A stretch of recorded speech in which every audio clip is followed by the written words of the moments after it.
Hello student, अभी हम exempted income का नेक्स्ट पार्ट आज हम डिस्कस करें। हमारा नेक्स्ट पार्ट है। अभी मैं आपके साथ डिस्कस करूँगी फॉरेन से रिलेटेड। ठीक है, तो हमारा 6 पॉइंट है हमारा अभी आपके सामने।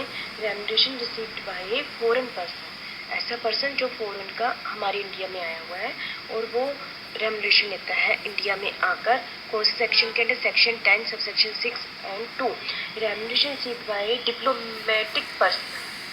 diplomatic person as a officially of the embassy, high commissioner और legation of a foreign state in India। ठीक है, बाहर का बंदा हमारे इंडिया में आया हुआ है तो ऐसे पर्सन को, ठीक है, कोई भी trade representation of foreign state और member of the staff of any this official shall be exempted from tax. यदि कोई भी बाहर का पर्सन किसी भी ऑफिशियल रैंक के से इंडिया में है तो उसको जो भी मिलता है वो क्या होगा? टैक्स फ्री होगा। लेकिन तभी इस टाइप की एग्जम्पशन मिलेगी यदि हमारा इंडिया वाला भी, इंडियन भी उस कंट्री में जाकर उसको ये सारे बेनिफिट मिलते, ठीक है, तभी मिलेंगे, तभी हम उसकी इनकम को, हर टाइप की इनकम को क्या करेंगे? टैक्स फ्री करेंगे। ऐसे ही पर्सन जो हमारे इंडिया के बाहर उस कंट्री में अपॉइंटेड है तो उनको भी वैसी ही फैसिलिटी मिलती हो, ये ध्यान में रखें।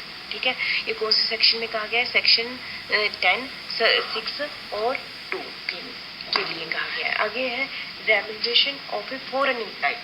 Remuneration of a foreign employee under section 10 6 के according, remuneration received by a foreign national as an employee of foreign enterprise for service rendered by him during his stay in India is exempted. यदि वो India में रहता है उस लेकिन उसे कुछ कंडीशनें क्या करनी चाहिए?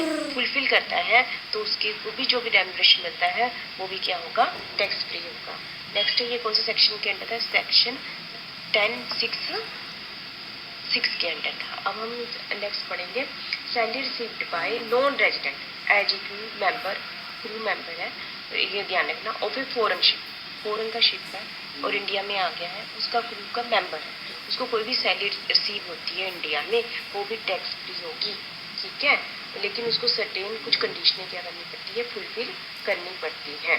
ठीक है, exempted from tax provided he stay in India does not exceed, लेकिन वो इंडिया में उसका जो स्टे है वो 90 दिन से ज़्यादा प्रीवियस ईयर में नहीं होना चाहिए। ये भी कंडीशन, ये मेन कंडीशन लगा दी, उसका 90 दिन से ज़्यादा प्रीवियस ईयर में रेजिडेंट नहीं होना चाहिए उस मेंबर का, उनके मेंबर का। ठीक है, ये ध्यान में रखना।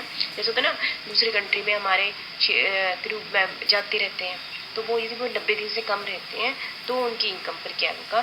सैलरी पर वो टैक्स नहीं लगेगा। कौन से सेक्शन के अंदर? सेक्शन 10 6 8 के अकॉर्डिंग। ठीक है, रेम्युनरेशन ऑफ फॉरेन टेक्नीशियन समझते हैं ना, technical person, according to section 10 6 11। ठीक है, तो ऐसा पर्सन भी यदि इंडिया में रहता है और जिसकी सर्विस हमने यूज करनी है तो ऐसे पर्सन की इनकम भी क्या होगी? स्पेसिफिक अंडरटेकिंग दी हुई है हमने, टैक्स फ्री होगी। ठीक है, और नेक्स्ट है हमारा royalty fees for technical service render to national technical research organisation by non resident according to section 10 6 D के अकॉर्डिंग, यदि असेसमेंट ईयर 18-19 एनी रॉयल्टी और fees for technical service rendered in or outside India by non-resident to NTRO is exempted from tax। ठीक है, तो आप सारे समझ गए होंगे, सेक्शन 10 6 डी को आप अच्छे से समझ गए होंगे। ठीक है, अगला है हमारा सेक्शन 10 7। ठीक है, allowances perks paid to government employee outside India. Government employee outside India, ऐसा कोई पर्सन जो इंडिया के बाहर काम करता है, ठीक है, वो क्या है? गवर्नमेंट एम्प्लॉय है, तो उसको जो भी मिलती है, जैसे अमेरिका एम्बेसी इन इंडिया है, वैसे ही सेम वे में यदि इंडियन एम्बेसी अमेरिका है, ठीक है, उसके staff working in India embassy in America belong to India. ठीक है, जो ये इस टाइप के एम्प्लॉय हैं पोस्टेड अब्रोड में पोस्ट हो गए हैं, इनको कोई भी अलाउंसेस दिया जाता है, जैसे फॉरेन अलाउंस दे दिया, चिल्ड्रन एजुकेशन अलाउंस दे दिया, कार अलाउंसेस दे दिया, सर्वेंट अलाउंसेस दे दिया, मेडिकल अलाउंसेस दे दिया, ये सारे क्या होंगे? टैक्स फ्री होंगे अकॉर्डिंग टू सेक्शन 10 7। ठीक है, तो मैंने आपके सामने आज 7 पॉइंट आपके साथ डिस्कस कर लिए। ठीक है, तो आपने अच्छे ढंग से इसको पढ़ लेना है, समझ लेना है। ठीक है, ये टैक्स फ्री है। Thank you.